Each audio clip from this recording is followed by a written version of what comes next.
Megastar Chiranjeevi ప్రస్తుతం తన కెరీర్లో ఫుల్ జోష్లో ఉన్నారు. ఇటీవల విడుదలైన మనశంకర్ వరప్రసాద్ గారు సినిమా సుమారు 300 కోట్ల వసూళ్లతో ఇండస్ట్రీ హిట్ గా నిలవడంతో ఆయన తన తదుపరి చిత్రం మెగా 158 పై దృష్టి పెట్టారు. వాల్తేరు వీరయ్య వంటి బ్లాక్ బాస్టర్ ఇచ్చిన బాబీ దర్శకత్వంలో వస్తున్న ఈ సినిమాపై అభిమానుల్లో అంచనాలు భారీగానే ఉన్నాయి. ఈ సినిమాలో national award winner Priyamani heroine గా, మలయాళ సూపర్ స్టార్ మోహన్ లాల్ కీలక పాత్రలో నటించబోతున్నారు. అలాగే చిరంజీవి కూతురుగా కృతి శెట్టి కనిపించనుందని వార్తలు వస్తున్నాయి.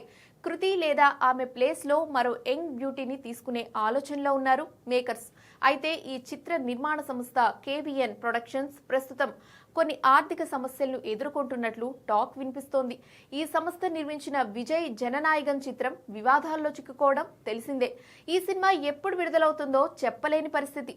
మరోవైపు ఈ సంస్థ నుంచి వస్తున్న యష్ టాక్సిక్ సినిమా పనుల్లో బిజీగా ఉండటం వల్ల చిరు సినిమా షూటింగ్ కాస్త ఆలస్యమయ్యేలా కనిపిస్తోంది. అంతేకాదు ప్రస్తుత సమాచారం ప్రకారం ఫిబ్రవరిలో ఈ సినిమా పూజా కార్యక్రమాలతో ఘనంగా ప్రారంభం కావాల్సి ఉండగా నిర్మాణ సంస్థ చిక్కుల వల్ల షూటింగ్ షెడ్యూల్స్ మారే అవకాశం ఉందని తెలుస్తోంది. ఒకవేళ పరిస్థితులు అనుకూలించకపోతే ఈ ప్రాజెక్ట్ వేరే నిర్మాణ సంస్థ చేతుల్లోకి వెళ్లే ఛాన్స్ కూడా ఉందట. చూడాలి మరి ఏం జరుగుతోందో.